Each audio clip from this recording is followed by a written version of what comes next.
En 30 comenzamos, ¿no?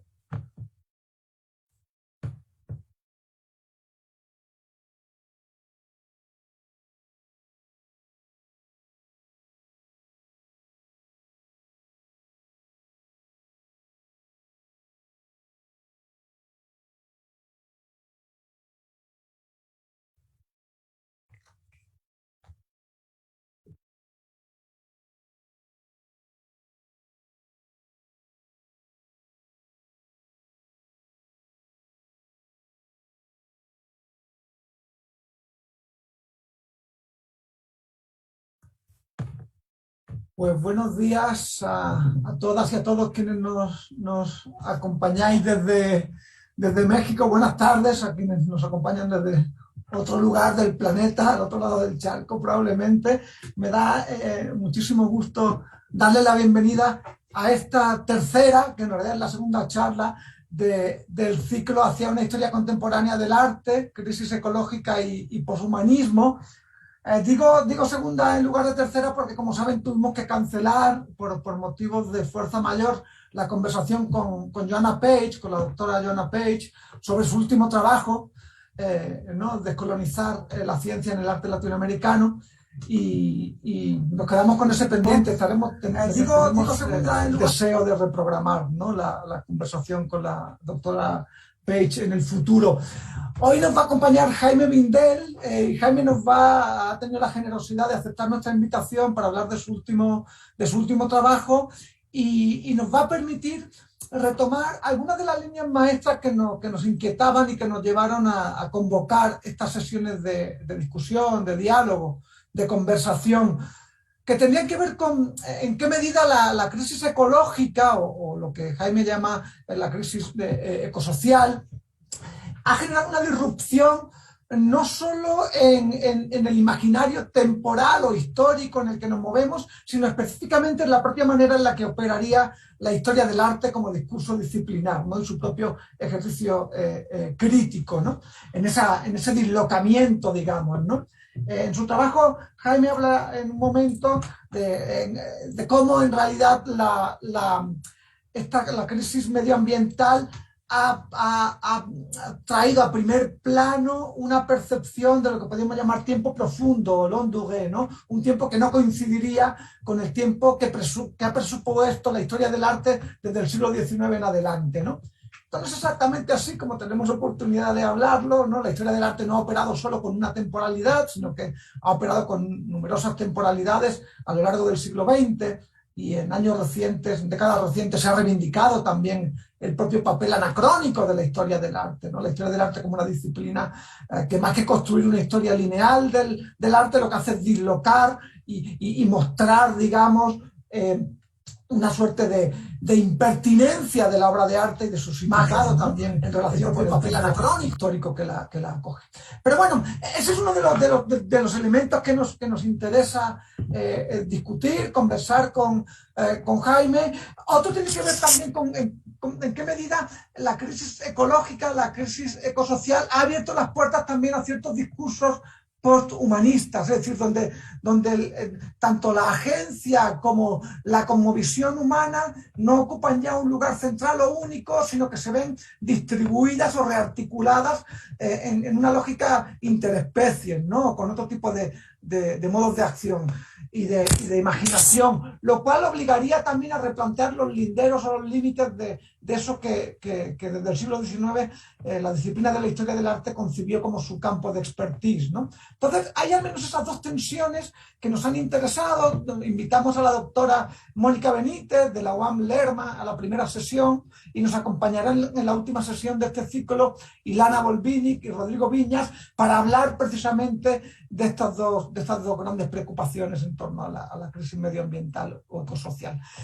Hoy lo vamos a hacer con un invitado de lujo, con alguien que de hace muchísimo tiempo, creo que muchos de nosotros, de nosotras, seguimos su trabajo, que es Jaime Bindel. Él es actualmente investigador en el Instituto de Historia del Consejo Superior de Investigaciones Científicas en Madrid. Ha publicado prolíficamente y ha participado también en numerosos congresos y y foros, además de haber sido docente en el programa de estudios independientes del Museo de Arte Contemporáneo de Barcelona.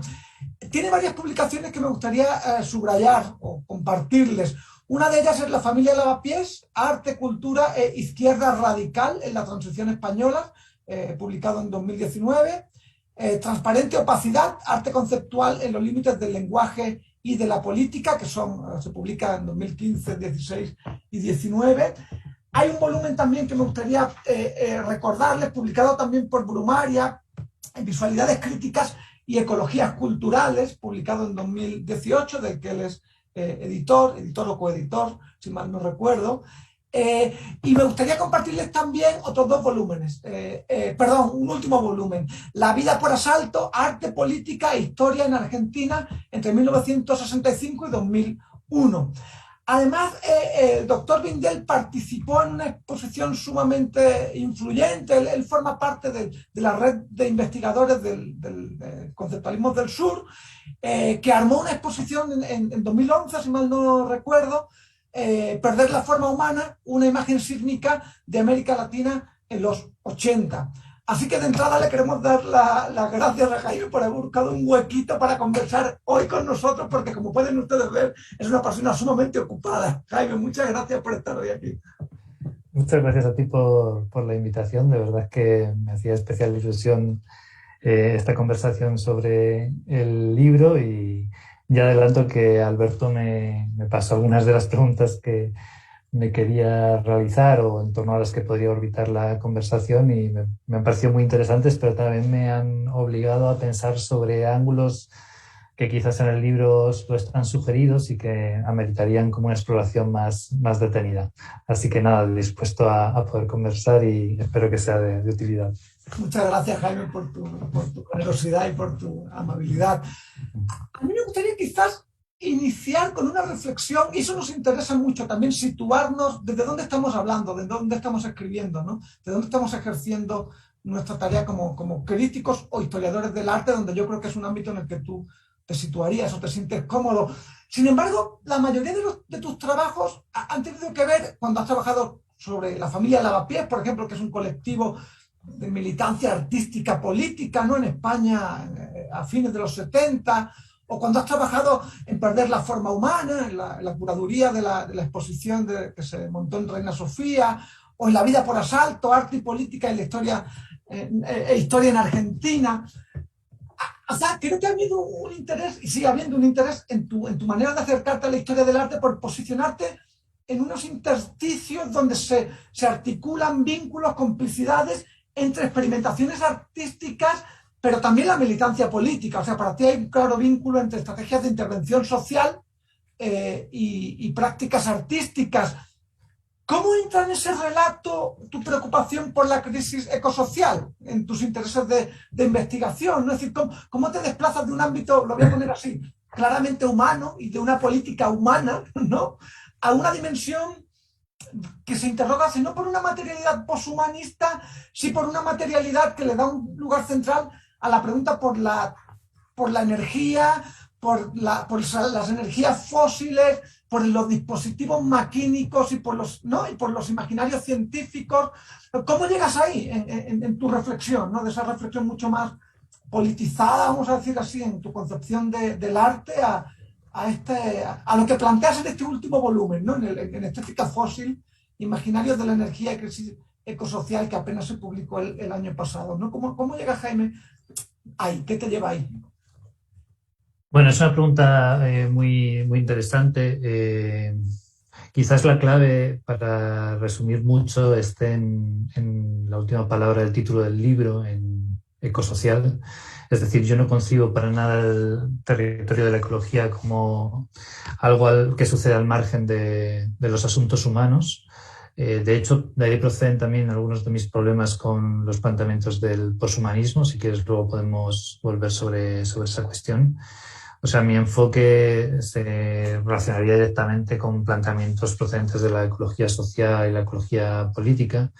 En ese sentido, aunque tengo diferencias, ¿no?, con un autor como Murray Bookchin, pues yo suscribiría aquello que él comentaba cuando afirmaba que en buena medida los problemas que identificamos en la fractura ecológica que supone el desarrollo de la civilización industrial en relación con los equilibrios ecosistémicos, es en buena medida, no solo, pero en buena medida es producto de las asimetrías, las injusticias, las desigualdades y las diferentes formas de opresión y dominación que atraviesan el conjunto de las sociedades, ¿no? Y la relación además entre los diferentes países y áreas geopolíticas del mundo.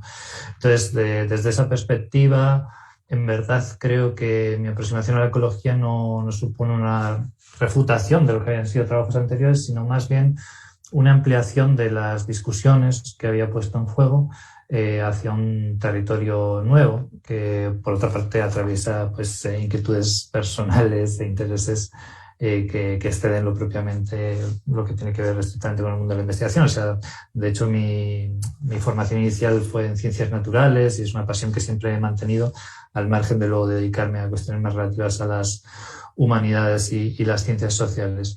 Pero sí, o sea, más allá de esta cuestión que acabo de señalar, pues también creo que cabría como delinear algunos hilos de coherencia, ¿no?, en lo que ha sido mi trayectoria como investigador, que en primer lugar tienen que ver con una concepción ampliada más allá de la propia historia del arte, desde la política, desde el activismo, desde la recuperación, por ejemplo, de los planteamientos de Rancière en torno a la estética como disenso político, ¿no?, y qué papel juegan en ese tipo de agenciamientos o de desdoblamientos de lo real las prácticas del activismo artístico. Creo que esa es la pregunta central que guía mi aproximación a por ejemplo, pues los llamados conceptualismos latinoamericanos o diferentes prácticas vinculadas al activismo artístico. Y luego el itinerario, si se quiere, más teórico, tiene que ver con cómo en un periodo ya postdoctoral, después justamente de perder la forma humana, pues me empiezo a aproximar al marxismo crítico. Digamos que con anterioridad me habían interesado más planteamientos de corte postestructuralista o postmarxista, como el propio Rancière, y es después de perder la forma humana que empiezo a recuperar también ciertas trayectorias teóricas del marxismo crítico, que por ejemplo me llevan a autores como Adolfo Sánchez Vázquez, que supongo que será conocido para algunas de quienes nos estén escuchando. Y a partir de esa recuperación del marxismo crítico también eso entronca con planteamientos más recientes del llamado ecomarxismo, que tratan de aproximar la tradición del pensamiento marxista a las preguntas y tensiones de tipo ecológico en el contexto de la crisis medioambiental que vivimos, ¿no? Entonces, esos dos elementos, si se quiere una concepción inestable y abierta de los relatos de la historia del arte conectados con la política, y por otra parte una recuperación en clave crítica de algunos pasajes, ¿no?, de la historia del marxismo crítico, desde figuras como Raymond Williams, ¿no?, seminales para el surgimiento de los estudios culturales, hasta estas tendencias más contemporáneas del ecomarxismo, pues explicarían un poco lo que es la síntesis conceptual de la que parte la mirada que proyecta el libro. Y en ese sentido está interesante, es decir, porque no estás planteando, a ver, que en el ámbito de la historia del arte haya como subtemas, como no el de la naturaleza o el land art, sino que en realidad entienden las prácticas artísticas como parte de una red, de una ecología compleja, vamos a decirlo así, una ecología ecosocial compleja, ¿no? Claro, eso implica también, y creo que en el volumen, en Estética Fósil, desde el principio dejan muy claro en las primeras páginas que no estás entendiendo por estética un ámbito disciplinar asociado con la filosofía o con la historia del arte, sino que estás más bien hablando quizás en una línea a la Rancière, digamos, ¿no?, de orden o de sistema de percepción psicosocial, vamos a llamarlo así, ¿no? Claro, partiendo de esta idea de que el orden estético es un orden o sistema de percepción complejo, es decir, tramado por estrategias, ¿no?, hegemónicas, económicas, por supuesto también culturales, de ahí es donde, digamos, te emplazas, o ahí es donde te emplazas para plantear la idea de estética fósil, ¿no? O sea, la estética fósil, y a mí me gustaría quizás iniciar por una reflexión al respecto, es decir, ¿por qué te parece importante articular en un término como estética fósil y en qué medida daría cuenta de la complejidad de de ese orden ecosocial en el que se situarían también las prácticas artísticas. ¿Por qué es importante el vínculo entre unos planos que aparentemente están disociados, ¿no? Es decir, te va a interesar específicamente el estatuto de la energía, la propia conceptualización de la energía, ¿no? A lo largo del siglo XIX, la teorización de la termodinámica y el lugar del trabajo, algo que va a aparecer luego, no reiteradamente a lo largo del volumen. O sea, mi pregunta aquí sería, en esta concepción que tienes de la estética como un campo de, ¿no? Sistema de percepción, ¿no? Complejo, ¿por qué es relevante acuñar la idea de estética fósil articulada en estos planos, ¿no? En el de energía, trabajo y termodinámica? ¿Qué es lo que ves como en juego ahí y que te parecería importante, pues, para situar el propio ejercicio de la crítica o la historia del arte en última instancia, ¿no? Sí, en relación a esta pregunta me había hecho así como un esquema, porque de alguna manera creo que está tocando como el nervio teórico del libro. Para decirlo así de manera muy sintética, la cuestión que creo que debemos plantear o debatir es si lo fósil es un modelo energético, entre otros, disponibles, o si por el contrario lo fósil ha construido más bien un diseño civilizacional, que por tanto trae aparejadas diversas dimensiones que no son estrictamente físicas, que tendrían que ver con la rentabilidad energética de una energía como los combustibles fósiles, sino que incorporaría otra serie de dinámicas económicas, dinámicas políticas, dinámicas culturales y dinámicas estéticas, ¿no?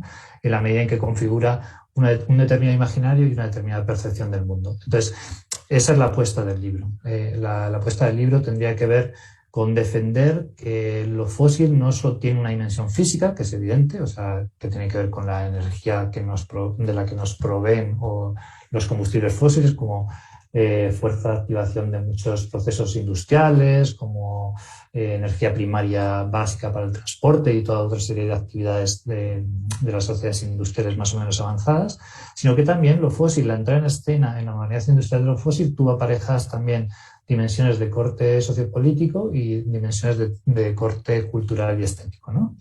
En ese sentido, para mí, en la publicación, un referente muy importante es un libro que se ha traducido recientemente al castellano, que es el libro de Andreas Malm, Capital Fósil, el auge del vapor y los orígenes del calentamiento global, donde Mann sugiere que en realidad ese tránsito, el tránsito que se produce en los inicios de la modernidad industrial desde la corriente de aguas como fuerza primaria de activación de los telares industriales, particularmente en la industria textil, a los combustibles fósiles no se debió al hecho de que el carbón fuera más eficiente o fuera más barato que las corrientes de agua, más bien sucedía lo contrario, ¿no? En la medida en que, para empezar, el carbón pues requería constantemente la puesta a disposición de una mano de obra, ¿no? Que extrajera ese mineral de las minas y que por tanto debía ser pagada y que por tanto, digamos, repercutía su valor sobre el producto final, ¿no? En realidad, Mann plantea que el cambio hacia el modelo fósil se debió más bien a circunstancias históricas muy precisas, ¿no? Él argumenta que en verdad fue la conquista por parte del primer movimiento obrero británico de la jornada laboral de 10 horas la que hizo inviable el modelo hidráulico. Por una sencilla razón, el modelo hidráulico, la corriente de los ríos, era mucho más intermitente que el carbón, que podía estar a disposición de la clase capitalista en cualquier momento y, por tanto, exigía extender mucho más las jornadas laborales. O sea, los trabajadores y las trabajadoras tenían que pasar más tiempo en la fábrica. En la medida en que la jornada laboral se acorta a 10 horas, pues los empresarios requieren tanto de una fuente energética como de una tecnología que aumente la productividad del trabajo por cada unidad de tiempo, ¿no? Que es un poco pues esa idea que luego se va a desarrollar ya en el siglo XX de la mano del gerencialismo, del taylorismo, del fordismo, del toyotismo y demás, pero que ya está en germen en la elección de los combustibles fósiles como fuente primaria energética de la civilización industrial. Lo que viene a decir Mann es que por tanto, digamos, lo fósil no es solo una bueno, la elección de los combustibles fósiles no responde simplemente a su exuberancia energética desde un punto de vista físico, sino que también responde a razones de tipo sociopolítico, o sea, cómo implementar relaciones de explotación y dominación en el mundo del trabajo en esas nuevas condiciones que se generan con el reconocimiento de la jornada laboral de 10 horas. Obviamente estamos hablando del centro del capitalismo industrial, ¿no?, que era en ese momento Gran Bretaña. Entonces, en ese nuevo contexto entra también en escena la termodinámica. O sea, la termodinámica es una ciencia que revoluciona la física en la medida en que supera el paradigma mecanicista heredado de siglos anteriores, ¿no? Supongo que muchos de vosotros pues habéis oído hablar de esta doble formulación. La primera ley es la ley de la conservación, por la cual la energía ni se crea ni se destruye, solo se transforma. Y la segunda ley es esta idea de que si bien eso es cierto, pues la energía tiende a disiparse con el transcurso del tiempo, ¿no? Pero bueno, al margen de estas dos cuestiones, lo relevante de la ciencia termodinámica desde el punto de vista de lo que acabo de comentar es que fue una ciencia que se aplicó también en los experimentos, por ejemplo, de la fisiología del trabajo, que es algo de lo que hablo en el libro, para tratar de maximizar los rendimientos energéticos tanto de los combustibles fósiles como particularmente de la fuerza de trabajo y de la propia maquinaria, ¿no? Por tanto, ese recurso a los combustibles fósiles y la aparición de un nuevo concepto de energía de la mano de la ciencia termodinámica es indisociable nuevamente de estas cuestiones sociopolíticas. Bien, partiendo de esos análisis, lo que hace el libro es sumar como una tercera capa, es decir, tratar de dirimir el modo en que a esas cuestiones de índole física y de índole sociopolítica durante el siglo XIX pues también se sumaron toda una serie de discursos culturales, gestados además en torno a la aparición también de la ciencia termodinámica, que tenían un componente ideológico explícito. O sea, no hace falta negar la validez de las dos leyes principales de la termodinámica para darse cuenta de que el hecho de que algunos de los autores que impulsaron el desarrollo de esa ciencia, pues por ejemplo consideraran que las personas que no querían trabajar en el nuevo modelo industrial o que tenían una vida disipada desde el punto de vista sexual eran moralmente repudiables, pues obviamente respondía a una construcción ideológica que se superponía sobre la propia eclosión de la ciencia termodinámica, ¿no? Y que además pues tenía un componente, si se quiere, biopolítico explícito, ¿no?, de control de la población para supeditarla a ese nuevo mecanismo de la producción industrial. Pero además de eso, ya en el campo estrictamente de la visualidad, pues observamos cómo ese desarrollo, ¿no?, de los combustibles fósiles, del nuevo modo de producción industrial y de la propia ciencia termodinámica, con su visión entusiasta y productivista del modo en que el desarrollo de la civilización industrial iba a generar como una riqueza exponencial que satisfaría en última instancia las ambiciones del conjunto de la humanidad, ¿no?, de acuerdo a un paradigma de la abundancia que luego se mantuvo durante el siglo XX. Bueno, pues además de todo eso, pues encontramos también cómo ese desarrollo de la civilización industrial tuvo repercusiones directas en el ámbito, por ejemplo, de la pintura de paisaje, ¿no? Hay un momento del libro en el que cito a Turner, ¿no?, en el que ya el propio Ruskin en el siglo XIX, ¿no?, en sus Modern Painters, detectaba como el pintor que había sabido llevar a la materialidad del lienzo pictórico la alteración, ¿no?, en términos estéticos, perceptivos, ¿no?, que la civilización industrial estaba generando en la sensorialidad humana, ¿no? Pero por otra parte también rescato otros referentes quizás menos conocidos, pero para mí muy fascinantes, como una ilustración de Alberto Palacio, ¿no?, un ingeniero vasco que participó activamente, por ejemplo, en la construcción del Palacio de Cristal de Madrid, que consiste en una suerte de conversión del conjunto del planeta, del conjunto de Gaia, en una inmensa máquina de vapor alimentada por combustibles fósiles, ¿no?, sobre la cual se sitúa la carabela de Colón, estableciendo una suerte de continuidad, ¿no?, entre lo que había sido la modernidad colonial encabezada por España y la modernidad industrial a la que se quería subir la España de la restauración borbónica, ¿no? Y todo esto para acabar subrayando que en verdad estos nuevos regímenes culturales o estéticos que se generan en torno a la eclosión de la civilización industrial y la implementación de los combustibles fósiles en ese contexto, no debemos percibirlos, desde mi punto de vista, como una suerte de notario o testimonio a posteriori de procesos históricos que ya se habían realizado previamente, sino que es mucho más interesante ver cómo esas imágenes, cómo esos discursos acompañaron y contribuyeron a legitimar, a naturalizar, si se quiere, ¿no?, una determinada percepción del mundo, y cómo esos discursos y esos dispositivos estéticos son fundamentales para conseguir normalizar una percepción de la realidad, ¿no?, en términos productivistas y demás, que perdura hasta hoy, ¿no? La idea que de alguna manera incorporan visualmente ese tipo de imágenes, ese tipo de discursos, como el que acabo de comentar a propósito de la ilustración de Alberto Palacio,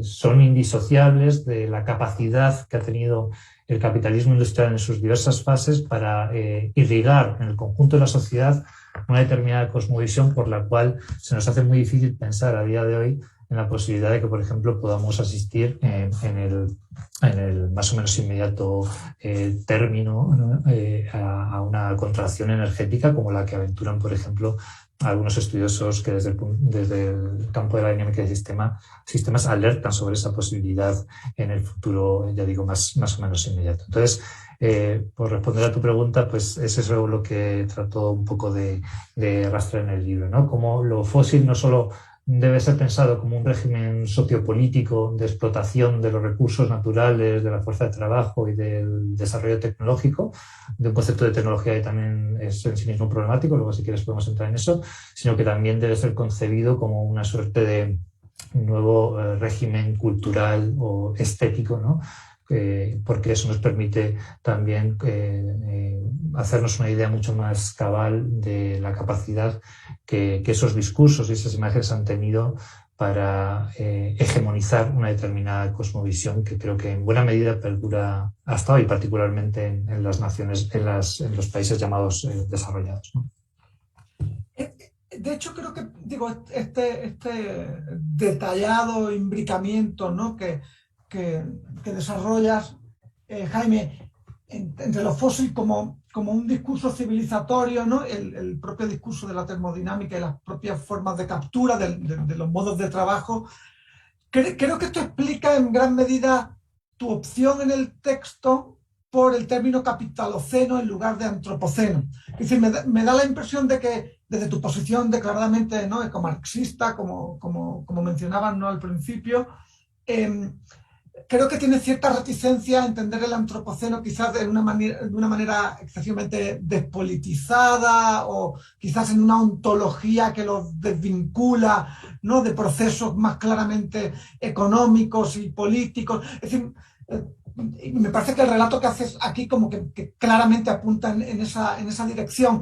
Pero hay debates, ¿no?, al respecto, que si hay como un debate abierto respecto a si optar por términos como el chuluceno o el antropoceno, el capitaloceno. Hay un debate conceptual ahí abierto, también en el que entran en disputa. Luego volveremos sobre eso, porque yo sé que te interesa especialmente debatir la cuestión postestructuralista y deleuziana y de los nuevos materialismos, y qué papel juegan en esto, y que tú claramente te desmarcas en tu trabajo de esa posición. Pero quizá merecería la pena defender por qué esa noción de capitaloceno. Y te lo digo ya de antemano, porque una de las objeciones quizás que se le plantean a la noción de capitaloceno es que es excesivamente humana, en el sentido de que, como tú mismo señalas en el volumen, el dislocamiento de la percepción temporal del tiempo humano, que queda achicado en la crisis ecológica, a lo que nos empujaría, al menos eso defienden, ¿no?, que nos sitúan en la posición del antropoceno, es a pensar en un tiempo geológico, en un tiempo de miles de millones de años, y no en el tiempo humano de hacer historia solo con los 200, 300 años o con los últimos 4 siglos, ¿no? Entonces, claro, la objeción que algunos lanzarían es que la idea de capitaloceno se centra excesivamente en los últimos 200 años y que eso lo incapacita para conceptualizar y para lidiar, vamos a decir así, con la longue durée, ¿no? Con un tiempo profundo, con un tiempo mucho más dilatado que el de la existencia humana, ¿no? Entonces, ¿cómo te situarías tú en esa tensión? O sea, en tu apuesta por el capitaloceno, claramente tienes que lidiar con hacerte cargo de una temporalidad profunda, pero que si se centra excesivamente en las formas técnicas de explotación del capitalismo de los últimos 200 años, generaría como un problema en términos de cómo dar lugar a ese tiempo profundo, ¿no? Sí, o sea, es un debate también muy largo y en el que quizás tampoco puedo adentrarme o podemos adentrarnos ahora así muy detenidamente. A ver, en relación con el poshumanismo o los nuevos materialismos o en general la crítica de los imaginarios antropocéntricos, claro, yo compartiría la necesidad de descentrar el lugar que el humano ha ocupado en esos imaginarios, particularmente de gestación eurocéntrica y demás. Ahora bien, tengo bastantes pegas y bastantes problemas con dar por sentado o por confundir la necesidad de combatir el esencialismo, es decir, la presunción según la cual podemos comprender cómo se desarrollan las sociedades humanas, dejando al margen el modo en que se producen los intercambios sociometabólicos que mantiene con el resto de la naturaleza, ¿no? Eso lo compartiría. Pero me parece que eso no ha de implicar pasar por alto cuáles son las singularidades de las sociedades humanas, ¿no? En ese sentido, me parece que es mucho más interesante mantener, si se quiere, y esto lo sugiero como un posicionamiento teórico muy a contrapelo de la moda actual, una cierta distinción entre naturaleza y sociedad o naturaleza y cultura, porque solo de esa manera seremos capaces de ver cómo esas singularidades descentradas de lo humano interfieren con procesos naturales de signo geológico y biofísico que responden a otra temporalidad, como tú acabas de sugerir. Y cómo esa interacción es la que desde mi punto de vista también explica el modo en que ahora, en que en el momento presente se están produciendo aceleraciones de los procesos ecosistémicos que justamente contradicen la idea habitual según la cual la naturaleza responde a la longue durée, funciona como una suerte de escenario trasfondo de los procesos históricos del signo humano para entrar en escena de manera radical, alterando la temporalidad de lo que entendemos por historia. O sea, creo que eso es mucho más interesante y luego si quieres podemos volver sobre ello, ¿no? Hay un momento en el libro en el que sugiero que la paradoja de nuestro tiempo es que parece que lo que experimenta una aceleración, incluso la posibilidad de situarse fuera del control humano, son ciertas variables, ¿no? Ecosistémicas, como por ejemplo el clima, ¿no? En un momento en el que los imaginarios históricos, ¿no? En torno a los relatos del fin de la historia y demás, pero también a la cancelación de las utopías que sigue al 89, ¿no? parecen haber colapsado, ¿no? O sea, como el carácter prometeico que la cultura modernista había asociado con lo humano, hoy parece trasladarse a ciertos elementos, ¿no? de la crisis ecológica que parecen situarse fuera de nuestro control, ¿no? En un momento en el que, por otra parte, pensamos o creemos que tenemos un control sobre algunos aspectos de la naturaleza, como por ejemplo la ingeniería genética, que nos harían revalidar, ¿no? ese mito casi del Pigmalión, ¿no? de la especie humana como un Pigmalión de la naturaleza. Entonces es una época muy interesante desde ese punto de vista. Pero por retomar y por centrarme en la cuestión del antropoceno y el capitaloceno, efectivamente, como tú mismo dices, hay otras narrativas, ¿no? Está el Tuluceno, está el Plantacioceno y demás. Creo que varias de ellas también son interesantes, aunque pueden tener elementos que también me resultan como discutibles. Bueno, simplemente un poco para también quizás ser un poco más didáctico.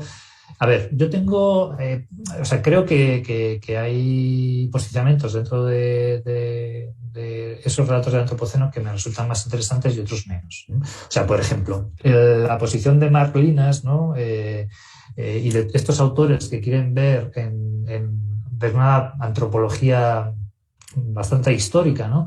En la invención del fuego como un acontecimiento que prácticamente preludia de modo inexorable la quema de combustibles fósiles y la detonación del calentamiento global como si fuera una suerte de maldición de la especie, a mí me parecen discursos no solamente despolitizadores, sino sumamente deshistorizados, ¿no?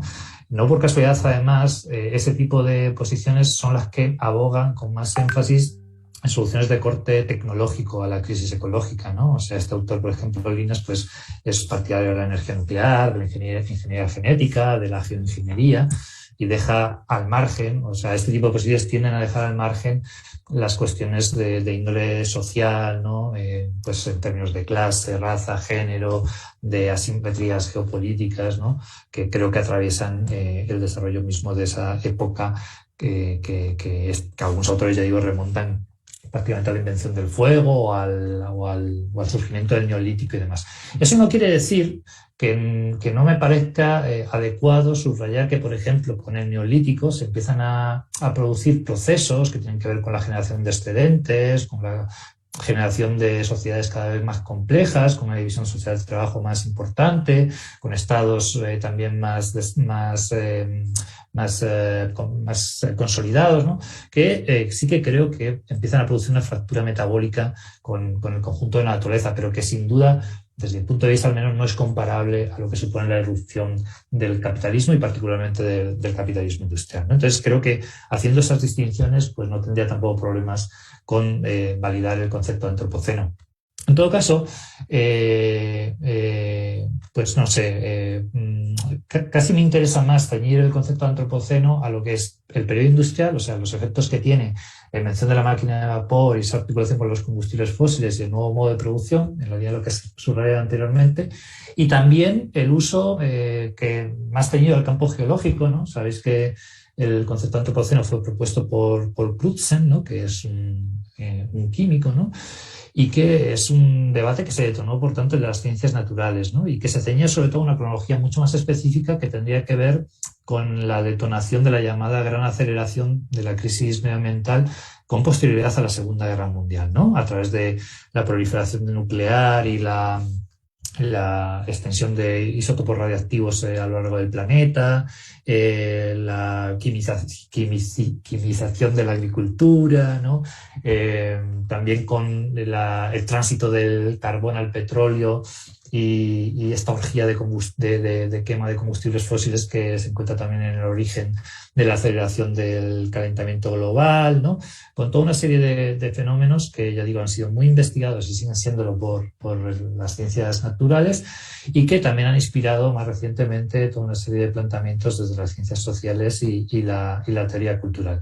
Pero ya digo, siempre y cuando ese tipo de relatos, también ceñidos, si se quiere, a esta cronología más específica posterior a la Segunda Guerra Mundial, incorporen cuestiones relativas a las asimetrías en que ese antropoceno está atravesado por cuestiones de clase, de raza, género y de índole geopolítica, por ejemplo, en torno a la cuestión del desarrollo, ¿no? Que es una ideología fundamental del periodo de posguerra y que fue de alguna manera deconstruida, ¿no? Desde posiciones como la teoría de la dependencia y demás, pues tampoco tendría mayores problemas con el concepto de antropoceno. Incluso hay autores que se reconocen, digamos, en el campo ecomarxista que lo reivindican. Y frente a eso, justamente estos autores más próximos a posiciones ecomarxistas pues estarían reivindicando, ¿no?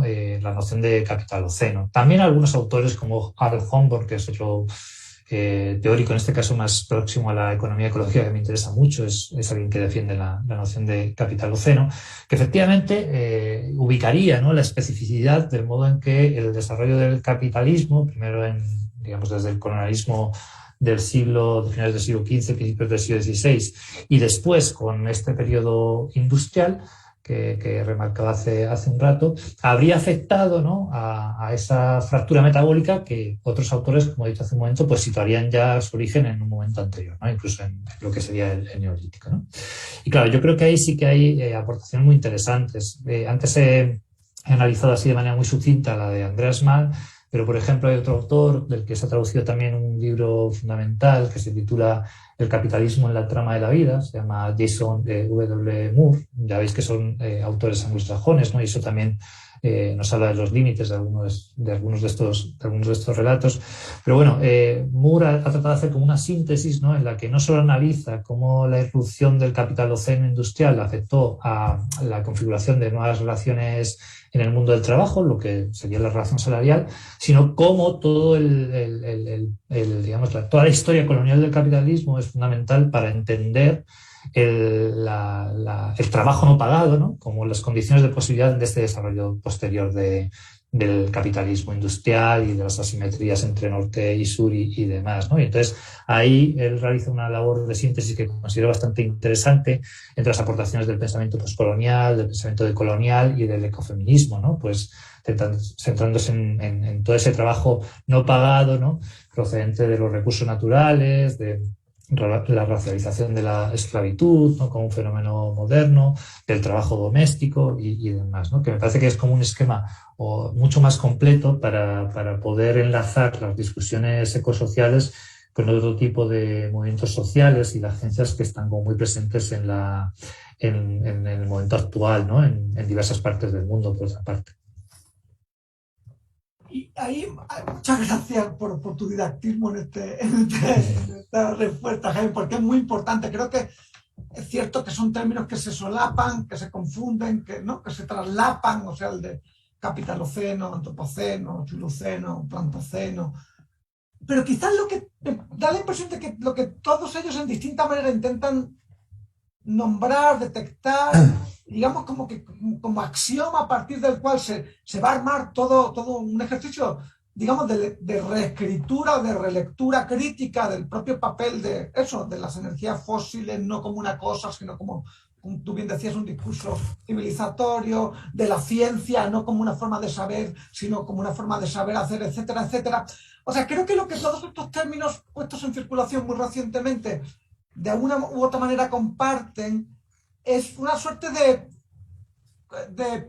de subsunción ontológica, o sea, de abandonar una ontología dicotómica que contraponga lo humano y lo no humano, ¿no?, que contraponga la agencia subjetivista del humano frente, ¿no?, a la objetividad mostrenca de lo existente.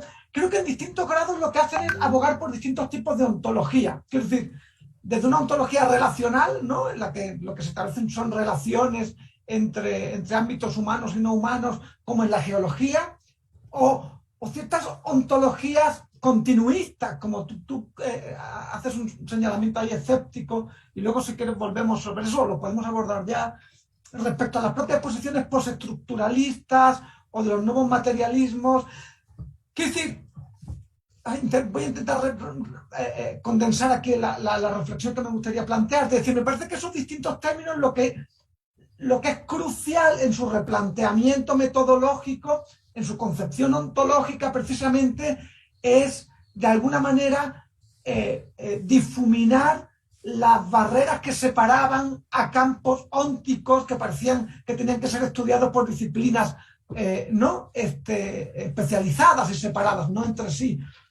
Entonces, tu propio trabajo me parece que parte de esa idea, parte de la idea de que lo fósil no es una cosa, ¿no?, de que la energía no es tampoco un recurso, sino que tiene una dimensión civilizatoria. Me parece que da por supuesto que hay este tipo de continuidades. Ahora bien, frente a posiciones más continuistas que varían, ¿no?, eso de que no hay distinción entre humanos y fósiles, o entre humanos y planos tectónicos porque todos son campos de fuerza, o porque las formas de existencia se producen a partir de relaciones.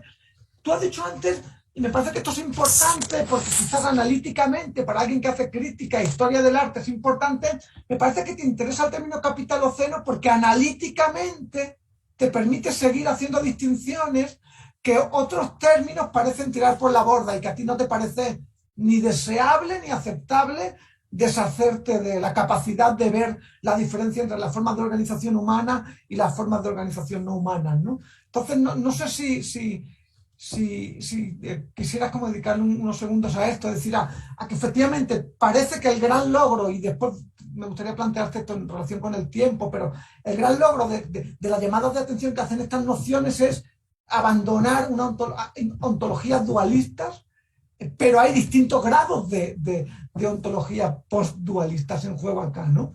Y que están directamente ligadas a las condiciones de posibilidad del ejercicio de la crítica y de la historia, me parece. Y yo creo que de ahí un poco, si me lo permite decir en estos términos, tu jalar del freno, ¿no? De mano. Vamos a hablar luego de eso si quieres, ¿no? De tirar del freno de emergencia para no caer como en esa indistinción, ¿no? Ontológica y poder todavía intervenir política y culturalmente, ¿no? En ese entramado.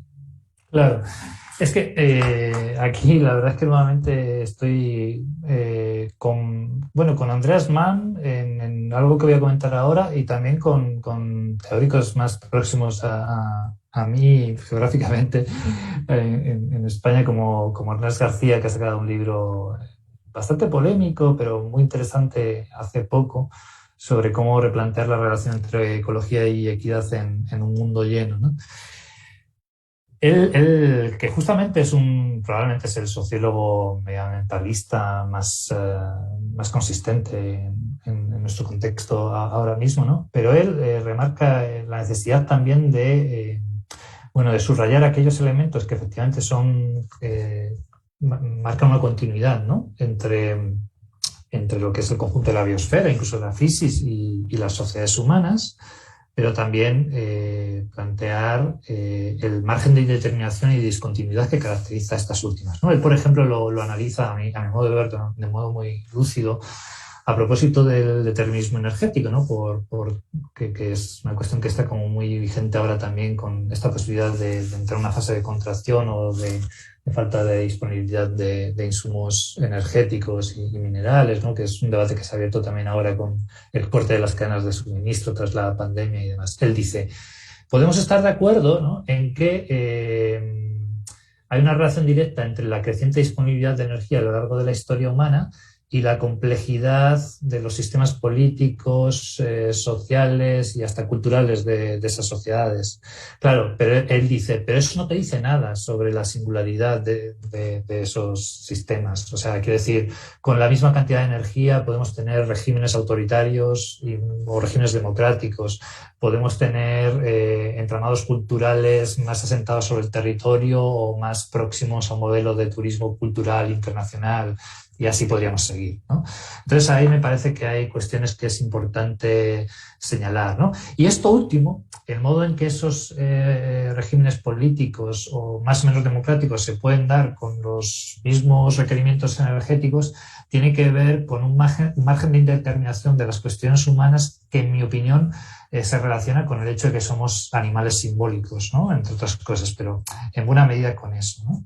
No estoy diciendo que la cultura sea un atributo exclusivamente humano, pero sí estoy diciendo que el modo en que la cultura se manifiesta en los humanos responde a ciertas singularidades, ¿no? O sea, por ejemplo, podríamos decir que, en fin, pues esto Frans de Waal, ¿no? Lo tiene muy analizado, ¿no? Hay diversos grupos de orangutanes que resuelven cuestiones prácticas de manera diferente. Podríamos decir que eso es un elemento cultural, de acuerdo, pero hay elementos en las sociedades humanas que creo que tienen cierto nivel de complejidad y de especificidad que no podemos pasar por alto. No estoy diciendo que la complejidad sea algo necesariamente positivo. O sea, justamente un problema que enfrentamos actualmente es que esa complejidad cultural de nuestras sociedades hace muy difícil de construir ciertos imaginarios para acoplarnos, por ejemplo, a los límites biofísicos del planeta, ¿eh? Pero lo digo para hacer esa aclaración. Y en relación con Mann, él dice una cosa que yo también comparto, ¿no? En la crítica, él tanto en la crítica, desde mi punto de vista muy inteligente, en otro libro que apenas aparece citado en el libro, se titula The Progress of this Storm, o sea, el progreso de esta tormenta, ¿no? Que es como una discusión que él plantea justamente con los nuevos materialismos, el hibridismo de Latour y demás, ¿no? Y él dice, si llevamos hasta el final, ¿no? Esa crítica del dualismo y damos por sentado que existe un hibridismo y una continuidad entre naturaleza y cultura, lo que Haraway, por ejemplo, denomina naturoculturas y demás, entonces estamos desacreditando la posibilidad de que la ciencia climática determine qué fenómenos climáticos responden a la intervención humana y cuáles no. Porque tendremos que tener un modelo que apunte cómo funcionaría el clima del planeta en ausencia de las intervenciones que hemos producido los humanos durante los últimos 200 años. Entonces son cuestiones que tienen un trasfondo político muy relevante, ¿no? Entonces, y él habla, y me parece como una cuestión muy interesante para afrontar la cuestión del tema de la discusión ontológica, de una continuidad sustancial entre naturaleza y sociedad. O sea, pues eso, ¿no? Obviamente estamos aquí hablando a través de dispositivos tecnológicos que están construidos con minerales muy específicos y que requieren inputs energéticos para poder funcionar, ¿no? Pero esa continuidad sustancial no implica una diferencia de las propiedades, ¿no? Quiero decir, hay elementos específicamente que tienen que ver con las formas de organización cultural de las sociedades humanas que no se pueden reducir simplemente a variables físicas o materiales, ¿no? Y que son decisivos para operar de manera práctica en términos políticos, ¿eh? O sea, que no es una cuestión simplemente teórica, ¿no? Por ejemplo, una de las singularidades que subraya es la peculiaridad que las acciones intencionales tienen en la especie humana.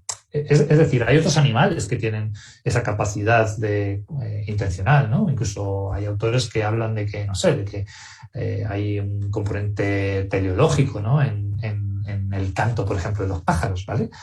Lo podemos admitir, pero creo que eso no es óbice para subrayar que la capacidad que tenemos los humanos para concretar esa intencionalidad en proyectos políticos, incluso de signo utópico, es algo que no podemos desmerecer. Y diría que habría que pensar qué inconsciente histórico está operando en la teoría cultural actual para desmerecer esa dimensión. O sea, para desmerecer la dimensión utópica, táctica y estratégica del cambio histórico, de las transformaciones políticas, ¿no? Que eso se vincularía con lo que me preguntas en torno a la cuestión de la historia, ¿no? Creo que no afrontar esa dimensión, que probablemente sea en buena medida antropocéntrica, o al menos antropomórfica, es algo que no nos podemos permitir. Y eso no supone poner al ser humano en el centro del universo y desmerecer el resto de la biosfera, sino hacernos cargo justamente de aquellas capacidades y de aquellas responsabilidades que como sujetos históricos y como sujetos políticos debemos afrontar. O sea, esa sería mi posición y también mi crítica respecto a estos otros planteamientos procedentes del hibridismo, los no materialismos, que por una parte me parecen muy interesantes, por esa dislocación que generan de los imaginarios antropocéntricos, pero que por otra parte me parece que tienen algo de evasivo en la medida en que no dan cuenta de cómo podemos repensar esas singularidades del humano en el contexto actual, ¿no? Y en ese sentido, sinceramente, creo que esas sinergias de la teoría cultural no dejan de ser un producto de esa lenta cancelación del futuro de la que habla Mark Fisher a propósito de la posmodernidad y de los efectos de la caída del muro, ¿no? Pero sé que esta es una discusión muy larga. No, de hecho lo dicen muy claramente, lo planteabas hace unos minutos y lo dicen muy claramente en tu volumen, es en qué medida esa cancelación del futuro ligada con las estrategias de emancipación utópicas, políticas, si quieres, que se habían ido hilando, ¿no? Desde el siglo XIX en adelante, se ven de una manera sorpresiva canceladas y delegadas en una suerte de agencia catastrófica que estaría depositada en el plano geológico o medioambiental, o sea, el futuro quedaría relegado o desplazado a ese ámbito. Eso me lleva te voy a citar muy brevemente. Quiero recordarles también, por favor, que pueden subir, porque vamos a ir enfilando ya hacia el cierre de la conversación, no queremos abusar del tiempo de conversación con Jaime, pero por favor, si quieren hacerle llegar preguntas, lo pueden hacer a través del chat y yo se las comparto desde acá. Aún estaremos unos minutos con él y por supuesto las recibiremos con agrado, con gusto. Pero antes de hacer eso, me gustaría rescatar un breve fragmento que tiene que ver precisamente con esto que estabas planteando. ¿Dónde situar la experiencia histórica, la experiencia del tiempo histórico en este descoyuntamiento provocado por la crisis ecosocial, ¿no? Te cito literalmente. Escribes, la particularidad de nuestra época reside en que la crisis ecológica introduce una novedad radical en la percepción del tiempo histórico, ¿sí?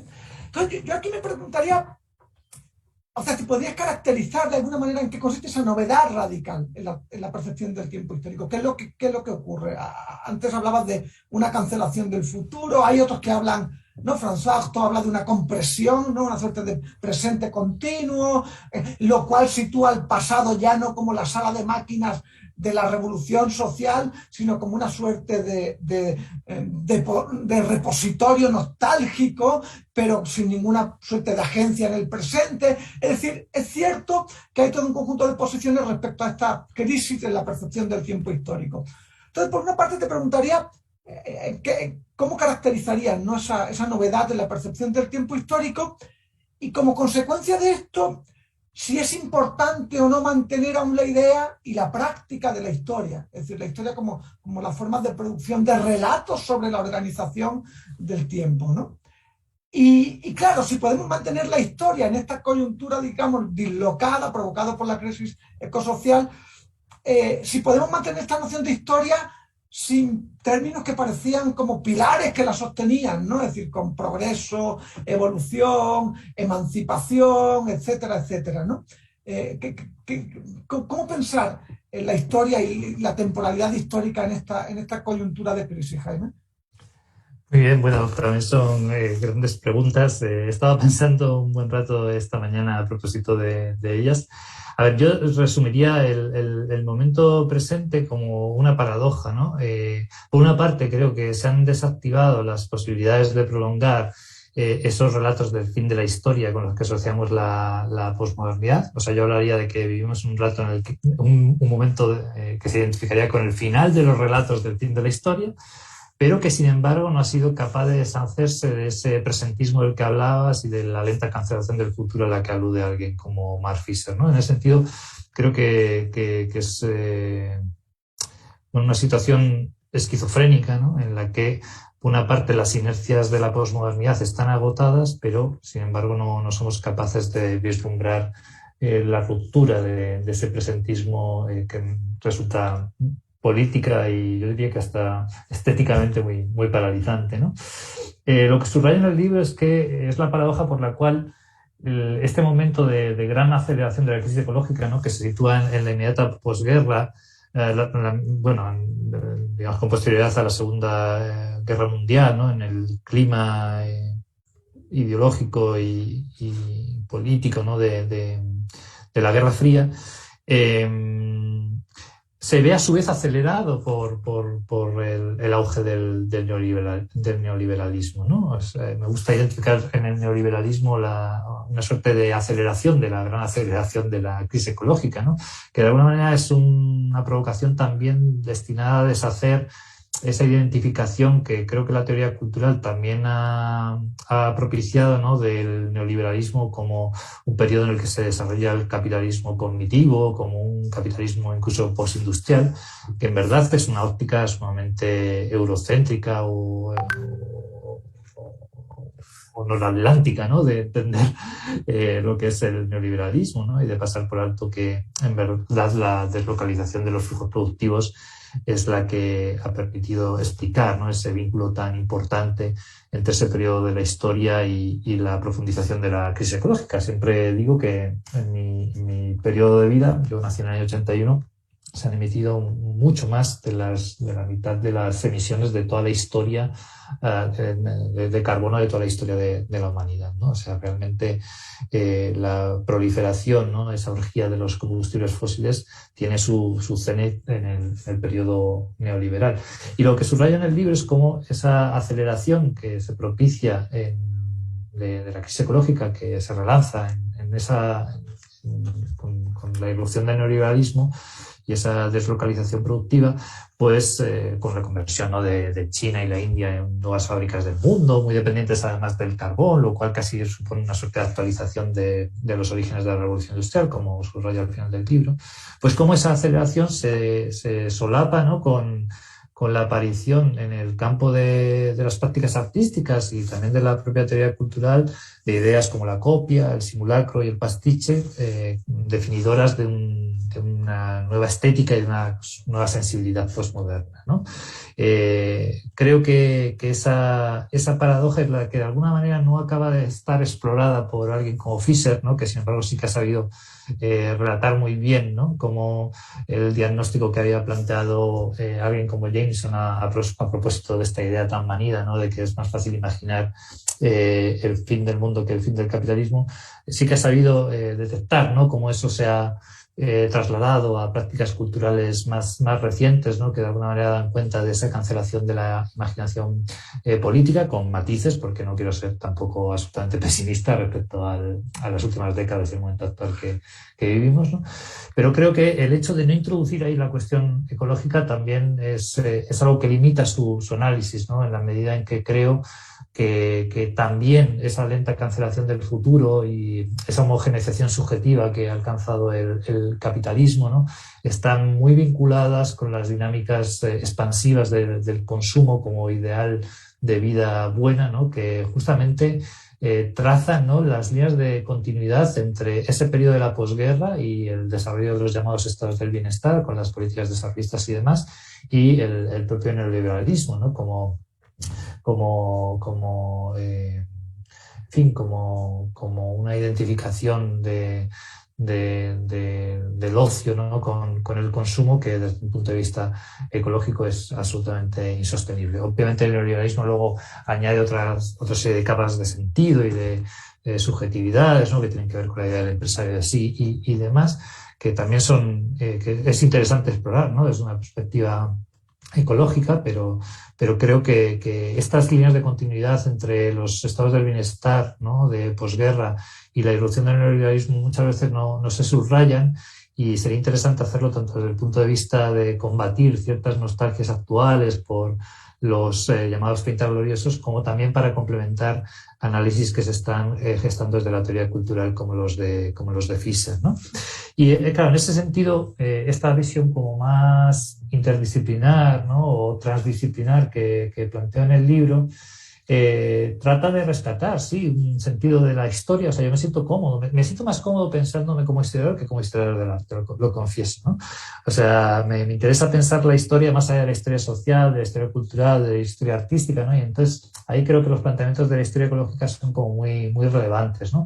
Hay una imagen de Michel Serres que cito también en el libro, que creo que es muy adecuada para pensar nuestro tiempo presente. O sea, cómo pensamos hoy la historia y la historia de los conflictos sociales desde el punto de vista no tanto de las guerras que han transcurrido en tierra, ¿no?, donde la tierra era, por así decir, un mero trasfondo, ¿no?, un mero escenario en el que sucedían las batallas, sino desde el punto de vista de los conflictos marítimos, ¿no?, de los enfrentamientos que tenían lugar entre diferentes buques, ¿no?, que sabían que la cuestión no era solo derrotar al enemigo, sino cuidar de que estas embarcaciones sobrevivieran a la propia batalla, ¿no? Por tanto, digamos, de tener una conciencia, si se quiere, de la relación entre las infraestructuras, en este caso las máquinas, ¿no?, de guerra, y los ecosistemas, en este caso los océanos, donde acontecen esos conflictos humanos. Me parece que eso es decisivo para pensar también qué tipo de desarrollos históricos vamos a ver en el futuro más o menos inmediato, en un momento en el que sabemos que debemos cuidar del conjunto del planeta para que incluso esos conflictos puedan seguir sucediendo en el tiempo, ¿no? Porque si no nos vamos a ver abocados a crisis ecosociales donde el modo en que se han producido esos conflictos a lo largo de la modernidad van a quedar como un episodio de la historia humana ya periclitada, ¿no? Porque justamente la irrupción en escena de la crisis ecológica nos sitúa en un contexto completamente diferente, ¿no? Hay un momento en el que, de manera un poco provocativa en el texto, planteo que quizás la tarea política de nuestro tiempo consiste en evitar que, del mismo modo que el anticolonialismo, ¿no?, y el tercermundismo de la Guerra Fría se opuso a la polarización política entre el capitalismo liberal y socialismo real, hoy deberíamos enfrentarnos a la posibilidad de que la historia avance hacia una confrontación dramática entre la aceleración de la crisis ecológica, particularmente la cuestión climática, y el ecofascismo como modo de gobernanza global. Esto sí, yo sé que es una visión como muy distópica, pero a veces ese tipo de visiones distópicas pueden alentar también una imaginación política radical que es un poco la intención que tenía, ¿no? Y luego, en relación con todas estas nociones que comentabas de progreso, de evolución, de emancipación, bueno, es muy interesante. Yo no creo que debamos desecharlas, ¿eh? No, o sea, me parece que la posibilidad también de activar esa imaginación política radical, incluso nuevas formas de la imaginación utópica, dependen también de resignificar esas nociones, ¿no? Para mí la clave estaría por ejemplo, en defender un progreso moral que tenga una autonomía respecto a la cuestión del progreso material, ¿no? Y cuidado que no es evidente hasta qué punto conquistas morales objetivas que podríamos compartir del desarrollo de la modernidad, al menos en ciertas partes del mundo. Pienso en el feminismo, pienso en fin, en la diversidad sexual, en toda una serie de conquistas irrenunciables, también en legislación laboral, etcétera, no se han visto favorecidas justamente por una disposición energética que quizás no va a ser sostenible en el futuro más o menos próximo, ¿no? Es una cuestión también sobre la que podríamos debatir. Pero lo que me parece esencial en todo caso es ser capaces de deslindar la idea de progreso de la idea de crecimiento y de la idea de desarrollo, ¿no? De crecimiento porque simplemente hay una cuestión material que hace que el haber sobrepasado los límites biofísicos nos conduzca a desequilibrios ecosistémicos dramáticos. Y en relación al desarrollo, porque aunque yo sé que desde el punto de vista del sur es un tema en discusión, pienso que del mismo modo que la energía debe ser pensada como una relación social o socioambiental, también el desarrollo debe ser pensado como un discurso ideológico que, y eso creo que lleva razón a la teoría de la dependencia, que se basaba básicamente en el subdesarrollo del sur. O sea, no podemos pensar el desarrollo en vertientes como, por ejemplo, el desarrollo tecnológico al margen de esas asimetrías que se dan a nivel global, ¿no? Esto está muy bien explorado, por ejemplo, por autores como Al Humboldt, del que hablaba hace un rato, ¿no? En relación con la idea de evolución, también creo, a ver, la evolución, más allá del significado cultural que le podamos atribuir, creo en fin, que es algo que determina también la linealidad del tiempo histórico, ¿no? Pasa un poco como con la idea de entropía. Creo que ahí la cuestión dramática es que, de alguna manera, nos estamos enfrentando a una involución de la evolución biológica, ¿no? Del conjunto de los ecosistemas, ¿no? El fenómeno de la pérdida masiva de biodiversidad, ¿no? Hay autores que hablan incluso de una sexta gran extinción, pues se sitúa hoy detrás de acontecimientos como la propia pandemia, ¿no? En la medida en que la reducción de la biodiversidad, que sirve como barrera de la proliferación de determinados virus, ¿no? Y de estos procesos de zoonosis por los cuales acaban saltando a especies animales y a la propia especie humana, pues antes se veían más fácilmente detenidos y ahora pues es más complicado. Entonces, digamos, hay una cuestión ahí dramática que desde el punto de vista de la biología evolutiva habría que subrayar, ¿no? Pero hay otro concepto de evolución que me interesa rescatar aquí, que es el de Alfred Lotka, ¿no? Que él sugería que en realidad la peculiaridad que tenemos los humanos es que somos capaces de dar saltos evolutivos en la medida en que nos servimos de prótesis inorgánicas, es decir, de tecnología, para alterar nuestra relación con el conjunto de los ecosistemas, ¿no?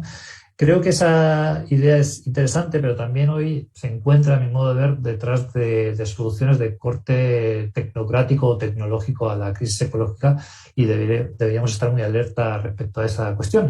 Entre otras cosas porque la tecnología, y esto es algo que muchas veces los discursos de la teoría cultural y del mundo del arte no tienen en cuenta, no es algo inocente desde el punto de vista material, sino que está atravesada, o sea, sus condiciones de posibilidad están basadas en esa simetría entre el norte y el sur. O sea, los dispositivos tecnológicos no dejan de ser elementos de condensación de minerales y energía, ¿no? Procedentes del sur global que justamente se acaparan en beneficio del desarrollo de las economías del norte, ¿no? Entonces, hay una visión crítica de la tecnología, creo que sería también muy necesaria incorporar en los relatos de la propia historia del arte, ¿no? Que si uno echa la vista atrás y piensa, por ejemplo, en el arte conceptual o en el modo en que tuvo un impacto bastante importante, ¿no? La idea de la aldea global de McLuhan y demás, pues se contrastan con esa concepción de los límites, ¿no? Materiales a los que se expone el desarrollo tecnológico, que hoy están siendo analizados pues, por teóricos, por ejemplo, como Yussi Parika en torno a la geología de los medios o por otro tipo de planteamientos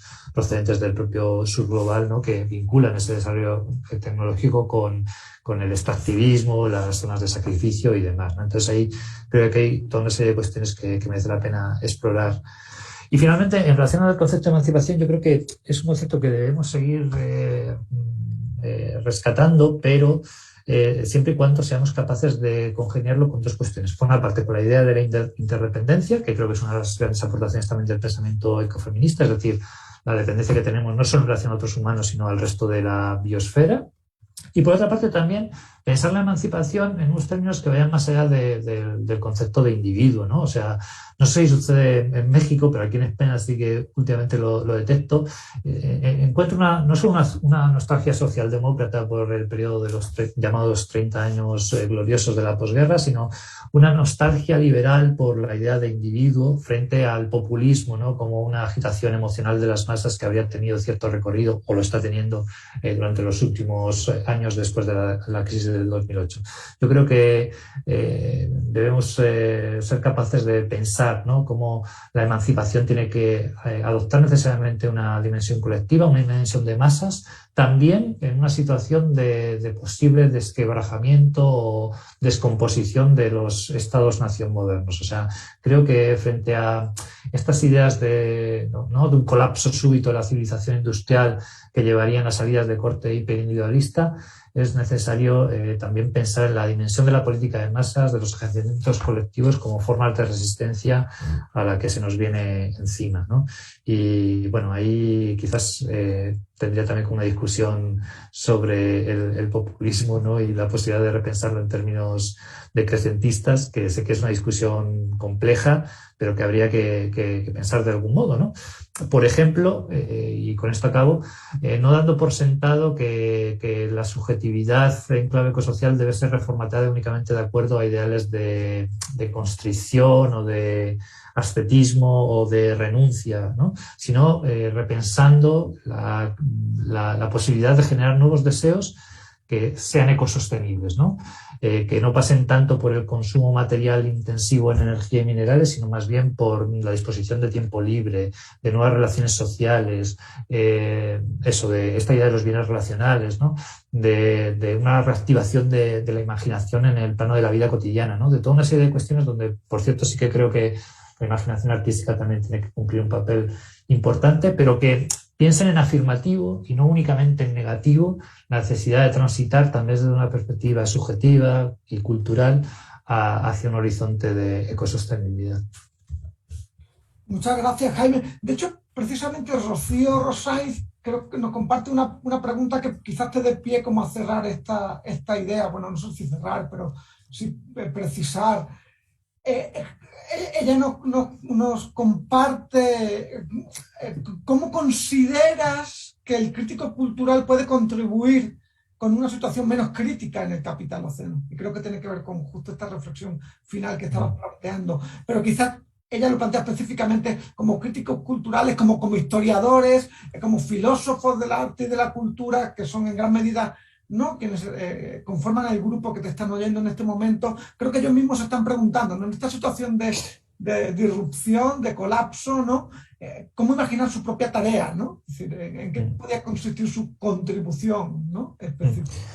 Sí, bueno, aquí, o sea, a mí hay una idea, claro, es también una idea muy citada, ¿no?, la del freno de emergencia que decías antes de Benjamin, pero también me interesa esta sentencia, ¿no?, cuando él hablaba de leer la historia a contrapelo. O sea, creo que de alguna manera lo que trato de aportar en el libro, en Estética Fósil, es quizás de manera pues demasiado ambiciosa o incluso pretenciosa, una suerte de nuevo paradigma, ¿no?, que pueda permitir releer a contrapelo lo que ha sido la historia del arte moderno e incluso más ampliamente de los imaginarios culturales de la modernidad industrial, ¿no? Y ahí, claro, yo creo que hay que ser ambiciosos pero también modestos. O sea, quiero decir, creo que el crítico cultural o el historiador del arte lo que puede hacer es desbrozar el campo, ¿no? Que bueno, es una metáfora que igual tampoco responde a los imaginarios ecologistas, ¿no? Pero sí, despejar la posibilidad de volver a imaginar, ¿no? Pero creo que en verdad esta necesidad de reactivar la imaginación utópica solo puede ser encarnada por fuerzas sociales amplias, ¿no? De ahí, digamos, también esta apelación que planteaba hace un momento a la cuestión de la necesidad que tenemos de volver a gestar movimientos de masas, ¿no?, que tengan una consistencia mayor que los afloramientos, que por otra parte muy bellos, ¿no?, y muy rescatables de las últimas décadas, ¿no? Pienso en el movimiento altermundista, en todo el ciclo post-2008 y demás, ¿no? Pero ya digo, ahí la labor del crítico cultural es más de posibilitador, por así decirlo, que que de intelectual orgánico. O sea, me da la sensación de que quizás también por la inorganicidad misma, ¿no? de la propia escritura procedente de la crítica cultural en el escenario social actual, sería como muy pretencioso pensar que desde nuestro contexto se pueden articular discursos, ¿no? que aspiren bueno, a atajar, ¿no? a dibujar atajos para salir de esa situación de parálisis que describí hace un rato. Por ejemplo, y vuelvo sobre lo que acabo de comentar hace un momento, me parece que es muy necesario, ¿no? Cuestionar pues ciertas narrativas de la historia, ¿no? Que en el campo cultural han tenido bastante predicamento en las últimas décadas, ¿no? Pienso, por ejemplo, en el capitalismo cognitivo, ¿no? En estas presunciones en torno al trabajo inmaterial y la posibilidad de que ahí surgieran nuevos sujetos políticos que reemplazaran al viejo proletariado, ¿no? Todas estas ideas del cognitariado y demás que bueno, que han podido resultar muy sugerentes, pero que sinceramente creo que, además de ser bastante eurocéntricas, se basaban en una concepción de la tecnología que, desde un punto de vista ecológico, pues, en fin, mostraban ciertos síntomas de analfabetismo, ¿no? Respecto a lo que supone el desarrollo tecnológico e infraestructural de la civilización industrial en relación a los límites biofísicos del planeta, ¿no? En ese sentido, por ejemplo, hay un momento en el libro que quizás estaría bien retomar en algún trabajo específico, donde sugiero que, al contrario de lo que solemos pensar, algunos de los agenciamientos políticos más relevantes, ¿no? de la historia del activismo artístico del siglo XX, y pongo como ejemplo el siluetazo, pero también podríamos hablar de algunas experiencias de la propia transición española, pues se basaron, digamos, en una materialidad muy precaria, ¿no? en torno a los medios que pusieron en juego para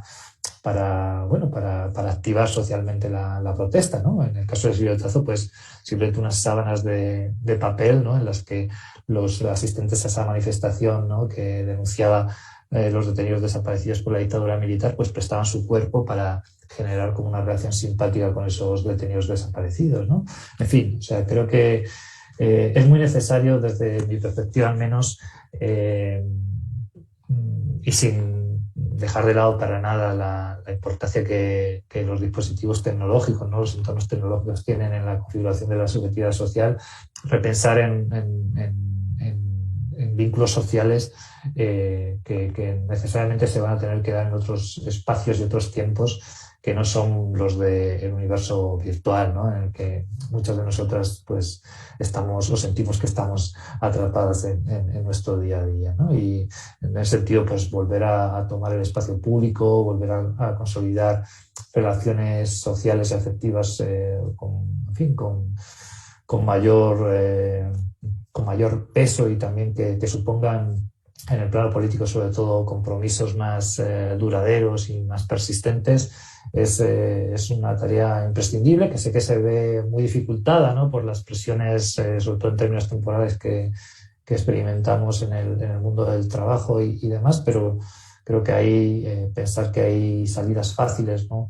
que puedan recomponer esos vínculos sociales es una ingenuidad absoluta, ¿no? Y de ahí creo que la tarea que podemos hacer desde la crítica cultural es de habilitar las posibilidades, ¿no? para desconectar ciertos relatos que desde mi punto de vista han sido bastante hegemónicos en el modo en que hemos percibido el desarrollo del mundo durante las últimas décadas, y habilitar, ¿no? esta mirada más ecosocial sobre la realidad cultural, que nos ayude a imaginar otras posibilidades, ¿no?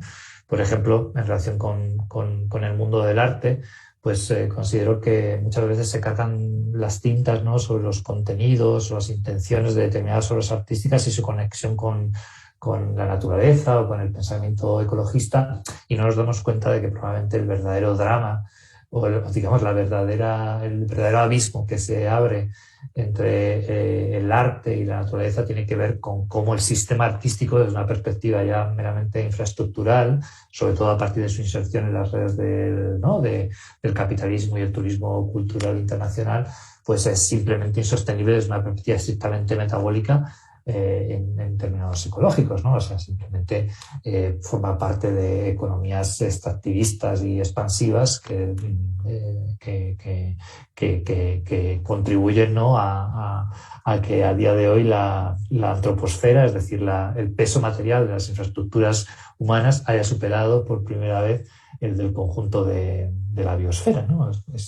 Me parece que es algo obvio y que en realidad la disputa por las políticas culturales y por generar entornos culturales ecosostenibles pasa sobre todo por desmontar ese gigantismo infraestructural que también, digamos, ha afectado al desarrollo del mundo del arte y la cultura. Recuerdo en este sentido, por cierto, una charla de Alberto en la que dijo a propósito ¿no? de las políticas culturales en España, que España era de los pocos países del mundo en que todo museo de arte contemporáneo tenía su aeropuerto, ¿no? Y creo que es como una imagen muy gráfica, ¿no? de esto que comento. De esa equiparación entre política cultural y política infraestructural, ¿no? Acelerada, como bien dice. Podemos todavía, si aún tiene paciencia Jaime, tomar una última pregunta, si me la quieren mandar desde la audiencia a través del chat, y quizás en el texto sí admite complicidades, ¿no? con algunos, o sea, con el trabajo de Bibarburg, de Benjamin, de Pasolini también, ¿no? Como que ves que hay algo en juego ahí bien interesante para tratar con la imagen, con la obra de arte, ¿no? De una manera no necesariamente lineal, acumulativa. Es difícil no asociar la historia del arte con el momento histórico en el que se configura, que claramente es el de esto que tú denominas estética fósil, ¿no? Y la centralidad que se le da a una historia que es lineal, que es acumulativa, que es progresiva, etcétera, etcétera.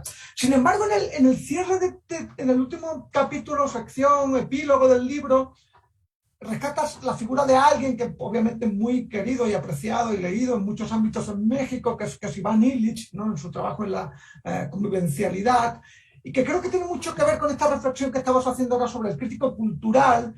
Tú empiezas haciendo esa reflexión ahí, a diferencia de cuando Walter Benjamin pide jalar el freno de mano, ¿no? Del tren, de la locomotora, y aceptar, por tanto, que las únicas condiciones de habitar estéticamente, ¿no? El mundo son las que despliega el orden de las energías fósiles, recurres a Illich y a su reivindicación del símil de la bicicleta.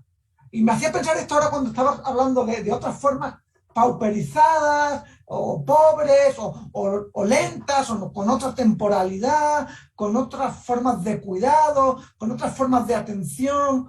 ¿Por qué te interesó ahí cerrar o iniciar el cierre más bien del volumen con este símil con el trabajo de Illich, que no es cualquier trabajo en términos de cuál es su posición respecto al, ¿no? El frenar el desarrollismo, vamos a decir así, el reivindicar otras formas de pedagogía y de encuentro y de cuidado, etcétera, etcétera, y su figura de la bicicleta, ¿no? Que me parece que es encaja muy claramente, creo, ¿no? Con tu reflexión respecto a cómo el trabajo de la crítica cultural tiene que ver con otras formas de temporalidad, con otras mecánicas, si quieres, con otras formas de atención, ¿no? A mí me sentí muy interpelado, pues, con ese símil, ¿no? Ahí se quedó el micro apagado, Jaime.